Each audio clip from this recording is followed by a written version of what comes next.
Hey guys, I am John Carrick, and today we are looking at May number 3 by Gene Ha for Dark Horse Comics. And for the Fantasy Tarot, we have the Seven of Pentacles, Gremlins in the gears. I'll show that up close right now. Now, as for the comic, so this is it. This is where this comic book either sinks or swims.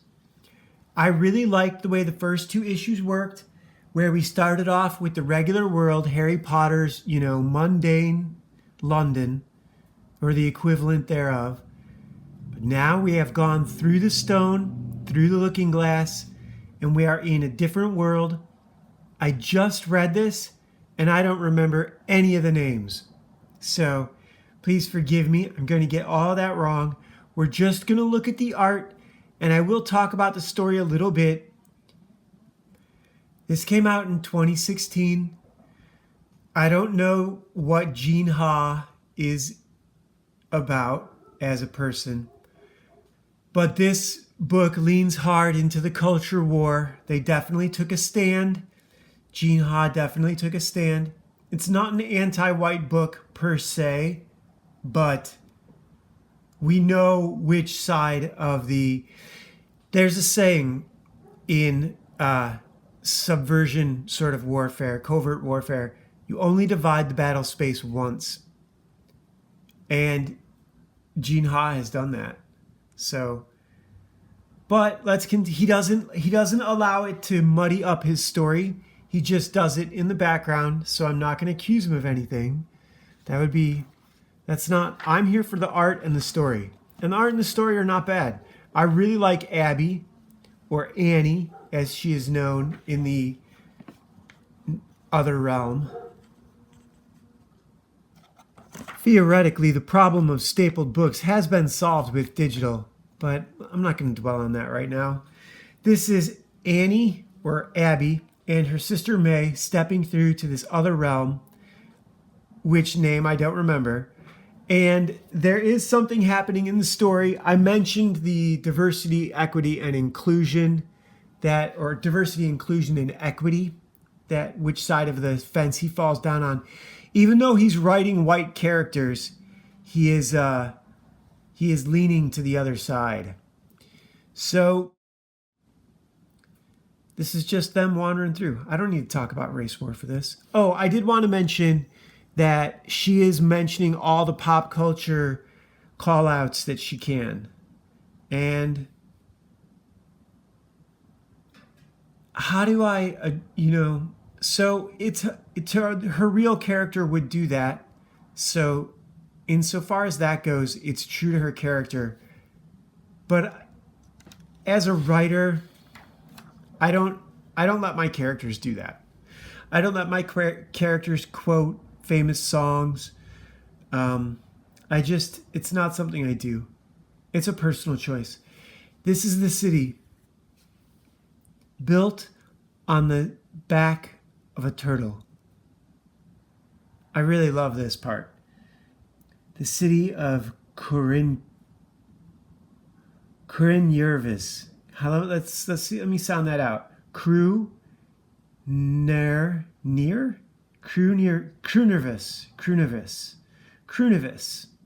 I guess. On the back of a turtle's skull.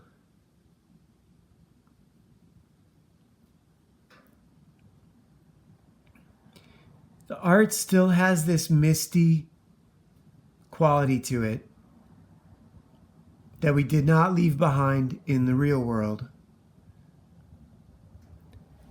That would have been, that's something to do, is when you take your characters through a portal, change the art style or the coloring style or the palette.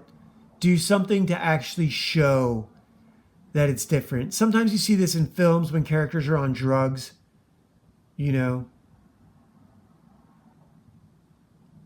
love the art.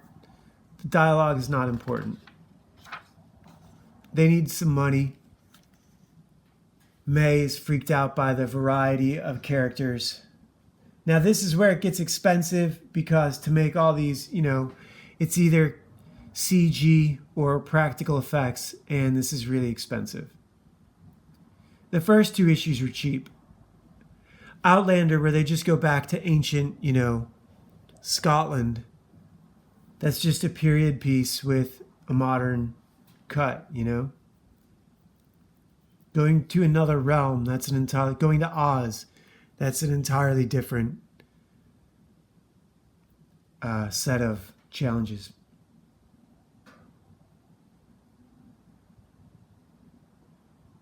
I love the art though. The art is really good. And I like his camera work, and I like the scenes he chooses. I would make the scenes play out differently. And insofar as that goes, I would have chosen different characters. I would have cast different characters. It's not actors, it's characters. Now this story, so every story's been told 1,000 times. When you see a horror film, most of the time in a horror film, you're seeing people who didn't make it.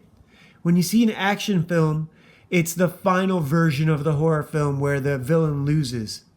So every story like this has happened over and over and over again. These people are from Earth, essentially. They just don't get back there much. So all these stories, this guy's dressed like the Wild West and everything. But the story, they're choosing to follow the story of Abby and May. They could have chosen to follow someone else 1,000 years before, 1,000 years after. Or in the same time period, 10 years before, 10 years after. Or at the same time in a different city. My point is, you don't have to choose, you don't have to stick with the characters. How do I phrase this? You have to craft your characters. These characters are who they are. And when the challenges facing them are too much, that's when the writer shows his hand. And what you want to do is choose characters where, as a writer, you don't have to come in and adjust events to make it fall out in the character's favor. In the last book, Rocket Girl, they adjusted events to fall out in the writer and artist's favor. In this book, they do it for the characters. But, it's funny thing. A lot of times, the writer is on every bit as much of an adventure as the readers. And that's something happening to me in my own stories. The last 3 chapters that I wrote, really centered around the main character, the leader of the group. And it's a nice character arc for him. So, but I know where I want my story to go. So I hope that my audience never feels like they're at the whim of events. And Rocket Girl very much felt like that. Rocket Girl felt like we were at the whim of circumstances and that no one knew where the story was going. They said in the end that they had an idea for the end from the beginning, but given how that story developed, it was rather hard to believe. This is, these characters, I do think this writer knows where this is going. And it's interesting. I'm not sure. I have a few ideas for where it's going. Look, let me back up a panel and show you where I think it might be going. See these guys pushing the ore through the city? Right up here. There's some sort of slave labor going on, right? This is a trader's post, and it's supposed to be a free city. But these guys are worried. Like, if you're going to do... And she already did this. Like, that's the other thing, is in the first issues, she freed a bunch of slaves and saved these groups of characters. So this is something she's done before. Let me back this up a little bit. I'm afraid that it's not all unfocused, and I'm going to have to shoot this again.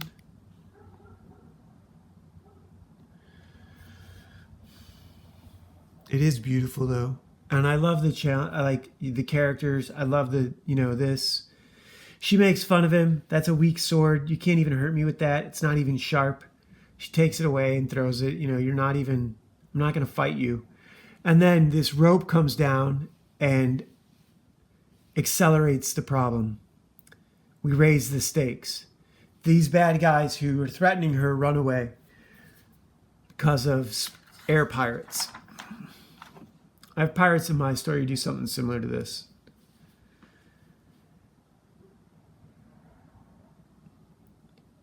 This is interesting. So, what I was saying about the audience knowing they're in good hands with the writer and being able to trust the writer.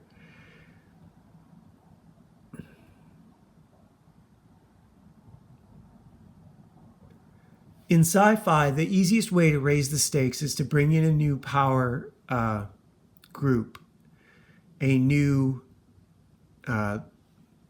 lever, a new leverage, a new source of leverage.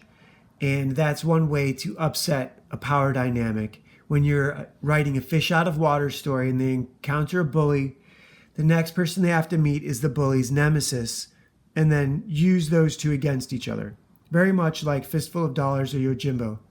So that's what's happening here. They didn't have a real enemy, in that this is almost a wasted scene, right? It shows her character development, but I'm not sure that the writer knows what's coming next. He might be going, I've seen some artists who literally draw one panel at a time and finish inks before moving on to the next, or finish pencils before moving on to the next panel. To me, that's crazy. That's terrifying. That's very scary. Because the mistake that you're going to make is that suddenly you've got 3 panels that don't mean anything. Suddenly you've got 2 pages that don't mean anything. That's very scary. So that's what happens. That's what I feel like kind of happens here. And what we get is some character exposition. We know Abby is a badass. We already know that. This is cute. And if it's just cute, then it's a skit. So if it doesn't change the characters' lives in some way, cut it. And this scene could be cut. This scene could be cut for money, for expense, for time, for total running time.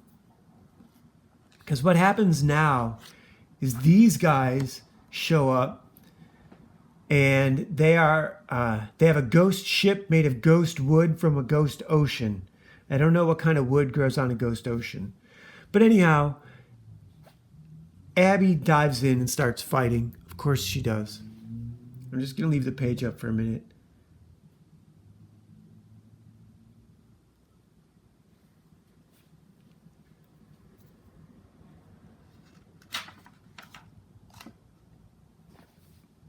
They bring down an entire house. Now this is a cool part. This is great. Because while Abby is fighting the way Conan would jump in and fight, the way a big brother would jump in and fight, May is thinking the way the clever little brother or the clever little sister would think, and she notices the rope hanging from the ship. Now here's the thing. When I did this, I had my characters on spider lines, very thin paracord that could hold up to like 1,000 pounds. Paracord is called 550 cord. It can hold up to 550 pounds. But if you bounce 200 pounds, then the force of that is suddenly much more. So you have to be very careful how you think about this stuff. You have to double, triple line, tie extra line. It doesn't hurt. But the point is, the bad guys are not connected to their ship.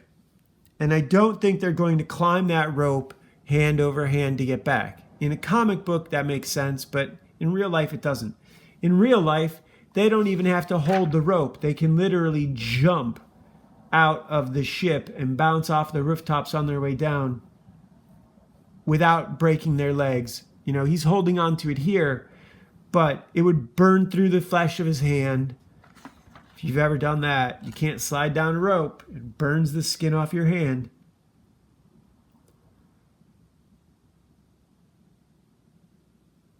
Meanwhile, they're blowing stuff up.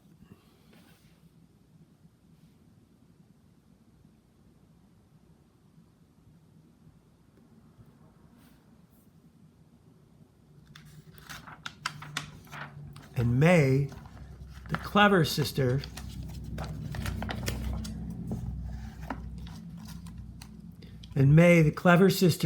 grabs the rope, runs it up the bridge, to that ore cart that we pointed out earlier. I didn't even remember that it was tied to this. I remember she tied it to a train, but I didn't realize that those guys were pushing literal train cars. I kind of want to leave this up a little bit longer. I don't want to take it down so soon. I love the art. It's really good. I love the 4 to 5 panels per page.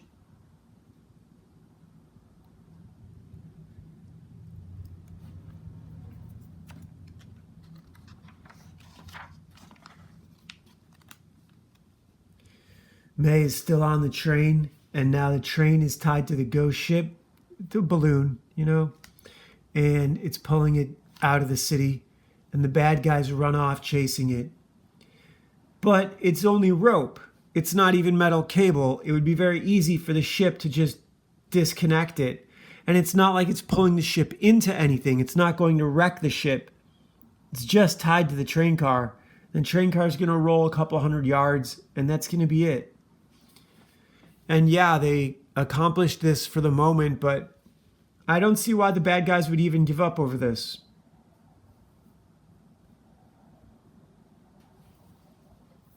Oh, also, I need to back up. I was talking. May and Abby needed to get money back here. And they went into this shop, spice shop, and sold chocolate and pepper for a small fortune. And this was the DEI part I was talking about. All the people who run this city are black.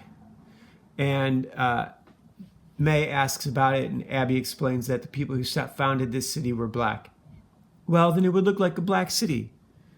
Why do you make it look like a European city or a Wild Western city? Those are cities built by white people. Make it look like a black city. See, here's the thing. Here's the part about me that's racist. I think people should keep their culture. I think the Spanish culture is awesome. I think the Mexican culture is awesome. As Mexican culture, the Irish culture, the Scottish culture. Let everyone be who they are. Why do you got to go and mix everyone up and take their cultures away? That's the Jews. That's the Jews creating the Tower of Babel, and it never works out for them.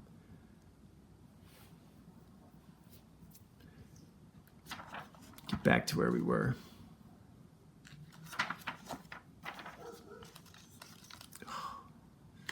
It's so bad.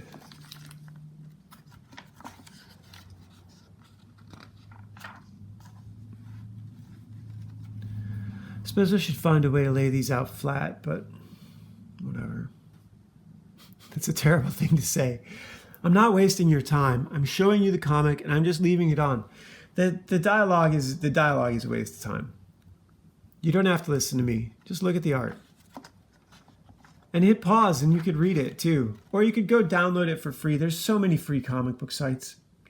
And that's why I buy these. I really like that, holding it in my hand. So now this is the part I was talking about earlier, where in a sci-fi movie, once you encounter one group, in order to beat them, you need to encounter another group. And that's what's happening here. However, this group with the goat head and the pentacle, 7-pointed star, not a 5-pointed star, they are the people who have kidnapped Abby and May's father, which is the reason they're here in the first place. They do have a goal. They are not just on walkabout. They are not just exploring. Their dad has been kidnapped. And that's what they're here to do. So now they are Abby and Starbuck instead of Annie and May. May had introduced herself as May, and she wanted a secret name, and now she's got one because she can't be herself. Although I don't know why she can't be May. That doesn't make sense. Anyhow.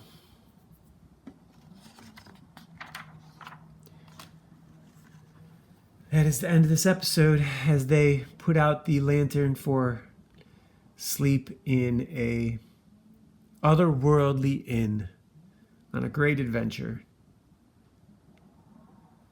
To be continued. This is halfway through. This is more than halfway through.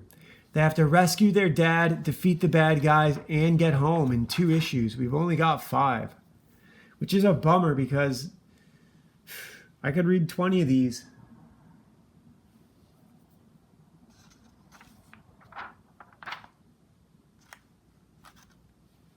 Nice. Abby's a cool character too.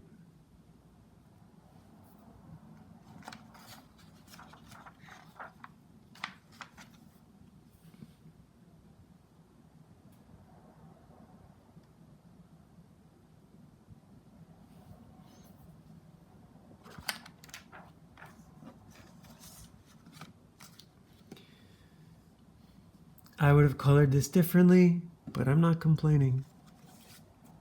Time is the issue. Time is the issue. All right, let's do the next bit. Hey guys, so yeah, May #3 from Gene Ha for Dark Horse Comics. It's a good book. I like it. It's pretty cool.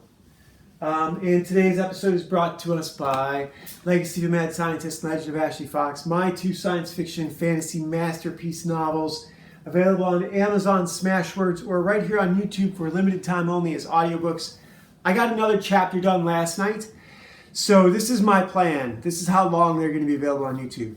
I got 6 more days of fiction to write for the characters. I'm about 6 weeks in, 5 weeks in.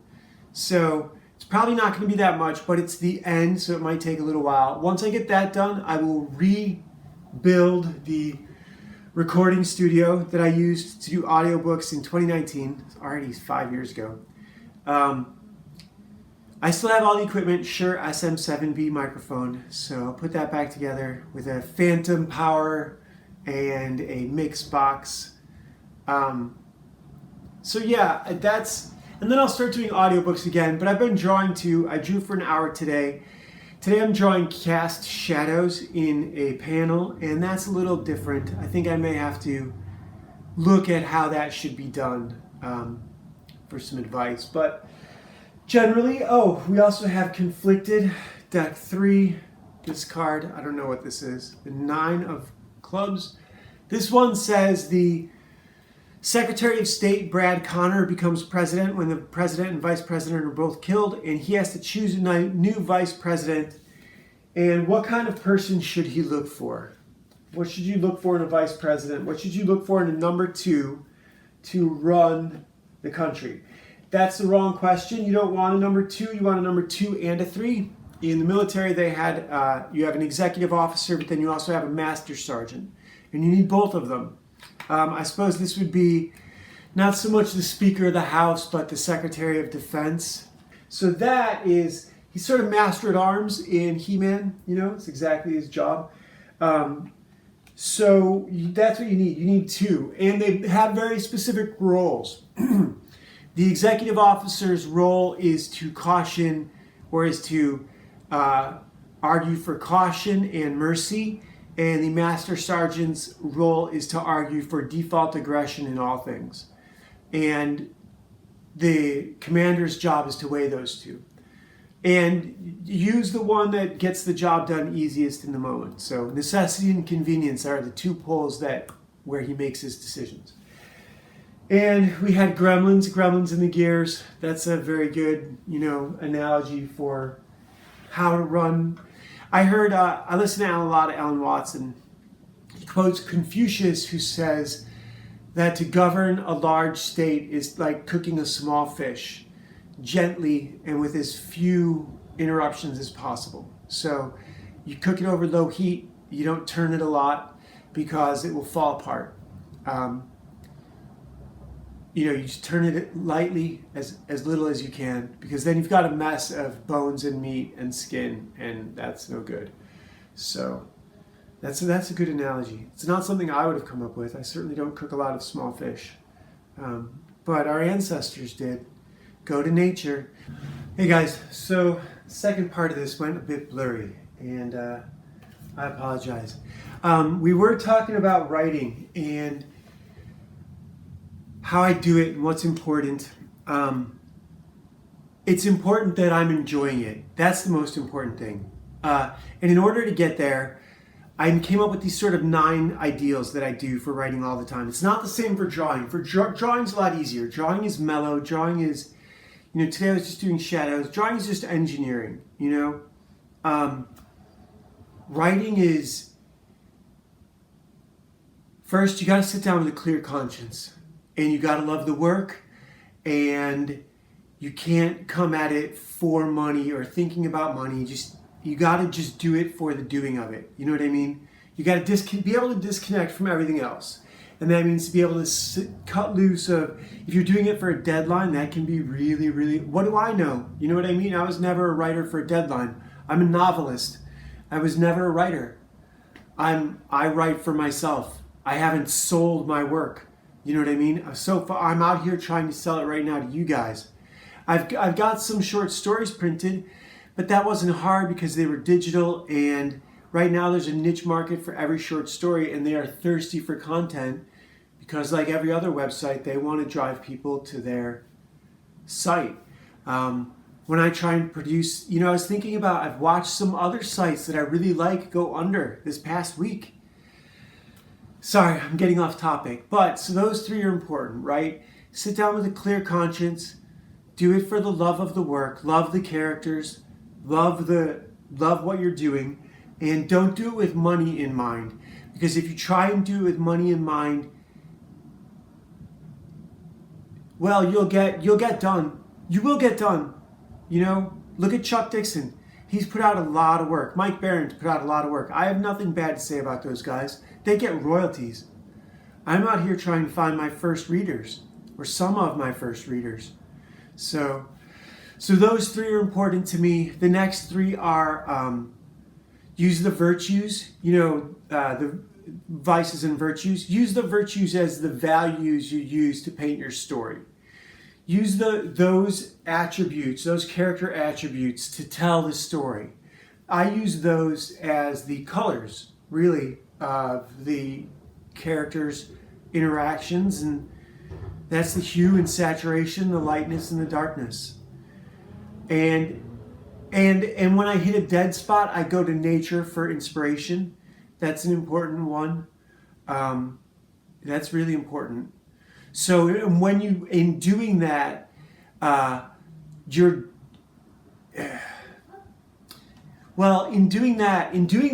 going to nature for inspiration, you're not stuck doing agenda, right? Because if you don't know what to do next, it's very easy to put an agenda in there, and that will kill your. He only did it in the background, but it's noticeable. He's got two white characters. Why don't one of them have why doesn't she have a black friend coming home from college? It feels shoehorned in. It's not the natural story that he wants to write, and he feels like he's doing it on purpose. And it's silly because blacks don't have any money. They're not going to make your movie. Why not put Jews in there then? They're not very photogenic, are they? They're the ones with the money, though. They're the ones who make movies and TV shows. Here's the thing, you guys. It's getting cheaper to make this every day, and this more so than Rocket Girl would bet. Rocket Girl is a cartoon, but this should be a cartoon. Does that make sense? You could cartoon this art style. There's a market for that. That's basically Hayao Miyazaki, It's all good stuff. So I think we were on number 6. No agenda. Don't use an agenda. I have 3 more, and I remember them.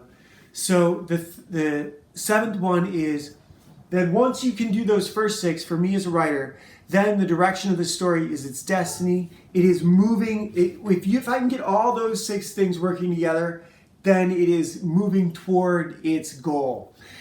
And at that point, it's up to me to do 2 more things. Master the tools so that I can take all these elements and craft a solid story to give to the audience. And that's literally it. Master the tools to craft the experience. And so those are the 9 alpha channel ideals. Those are what I'm those are the models that I use to write. And last night I got a great chapter done. Really good. I'll tell you guys, I'll spoil this a little bit. I gave my main character, a challenge, an opportunity to kill the head bad guy in front of everyone. All he had to do was do it, and everyone wanted him to, and he didn't. And the head bad guy he was doing a presentation in front of a group of people. He wouldn't have seen it coming. It would have literally been an assassin out of the crowd stabbing him in the chest. He's surrounded by people. it was just a low way, you know, it's not, and I had my main character say, if I'm going to kill a guy, it's not going to be a surprise to both of us. And it was a good line, because not every character is this guy.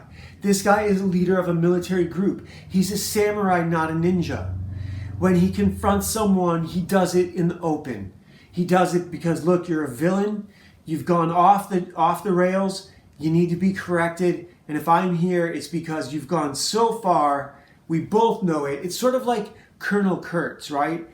When Willard shows up at the end of Apocalypse Now, Kurtz knows he's coming. Willard's been throwing all the paperwork out of his boat, and it hasn't been sinking. The natives have been collecting it and carrying it back to Kurtz. So it's like he's telling him he's on his way. You burn that. Why would you throw it in the water? You just burn it. That's an easy thing, but it changes the plot. Kurtz knows he's coming anyhow, because he's already got the last guy, played by Scott Glenn. I'm trying to remember his name. I knew it. I knew it earlier today because it sort of went through my mind. And yeah, so Willard can just present himself. Look, man, they sent me to kill you. And he does. That's what he says. And in the end, that's what Kurtz wants. You know, because there's no way back. How do you go back? I was talking about websites that are going down. I'm a regular peruser, reader, exploiter of Andrew Anglin's Daily Stormer. I love that site. I've loved it since I found it in 2014 or 2015. And he's exhausted. I've never donated any money to him. I don't have any money. I'm losing vision in my right eye. I just barely got health insurance. I should have money for everyone. I should have money for Andrew Anglin. I would hire him if I could. I would hire Cantwell. I would hire all our guys. But where's that money coming from? You know what I mean? I'm out here trying to sell this, and I shouldn't be telling you guys this anyhow. I'm going to have to cut this out. But yeah, it's hard. This is a struggle. This is a struggle. So you can't do it. Like, look, and I was reading about comedy too, and Andrew's a really funny guy. Who can hire him to write comedy now? This is it's a rough life. I don't know. I hope he's got something. He's not making any money on the site, so he's got a job. I love that guy. I'm going to miss him terribly. There's no archives of that.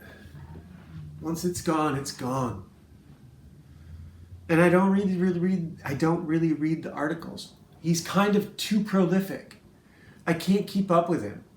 I just sort of lean on him to be there. And insofar as that is concerned, this I can do. Do you know what I mean? If Andrew Anglin's going to go away, I can come out here and put out a video every day talking about comic books and fiction. And, you know, I know it's a anti-white platform, but it's been pretty neutral lately.